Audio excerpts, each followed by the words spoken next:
Alright, hey, it's Ed from Antique Toys. We're going to do Stutz race car reviews coming up shortly, so stay tuned.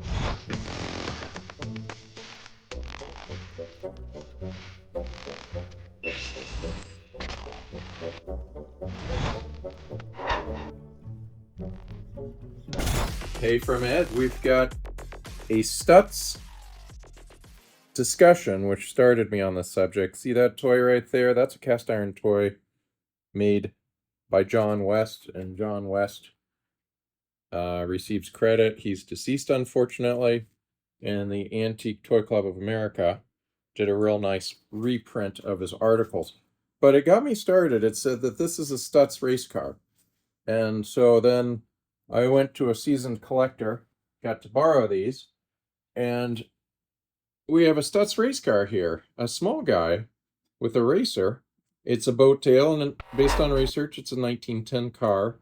But what's odd on this one is there's a pin, and that particular pin turns into suspension that slightly moves. So I'm going to call this like a 1909, 1910, and I believe it is Hubley.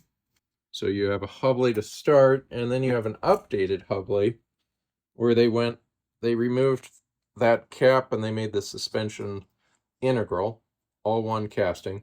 So this is the second Hubley. It's probably like a 1910, 1911, maybe up to 1915. Stutz Bearcat. And notes say it's probably 1909. It might have been a Marion race car designed by Stutz, where this next car with the tank in the back is a Stutz Bearcat. And that would be a 1910 toy. It's cataloged. I have it cataloged as a racer automobile. It's an arcade with poor paint. This ends up being a very early Indy car that's absolutely a Stutz Bearcat. The design can absolutely be traced back. So you started with this more squared off hood. You then got rounded. You got a tank in the back. So that's one of the first Stutz Bearcats. And then this guy is quite interesting. It looks the same as the others, but then one realizes it's the size up of the Stutz Bearcat by Hubley. And as before, the suspension's built in. They actually pinned in this driver. This is an original driver, which is a tough one to find. It's a very unique with racing goggles.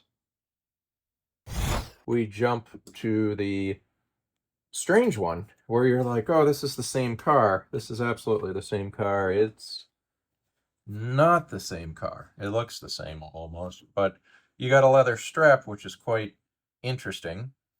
You both have built-in steering wheels. You have similar wheels, but they're a different spoke. And this ends up being a Jones & Bixler, cataloged 509. This is right around 1908, 1909. And it's the J&B version of what Hubley released. And with this open area, I'm going to call it 1908, 1909, maybe the edge of 1910, but this is very early with the leather strap.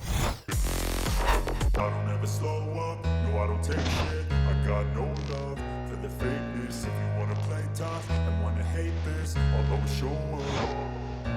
I don't ever slow up, no I don't take shit. I got no love for the fakeness. If you wanna play tough and wanna hate this, I'll always show up and make a statement. I don't ever slow up, no I don't take shit. I got no love for the fakeness. If you wanna play tough and wanna hate this, I'll always show up and make a statement. Everything I do so instinctive and so passionate. Every word I move so descriptive like an adjective. I got a vendetta against people who patented being negative. So hey, from Ed again. Keep us in mind for cast iron like this. For instance, this arcade, I'd love to get an upgrade for myself, one that's in higher condition. This J&B, we'd love to get a higher condition toy. But keep us in mind for these toys, or if you need to place your collection with similar iron, we're happy to help out. We have a lot of books to help on the details. Just contact us at toys@AntiqueToys.com, and be sure to check out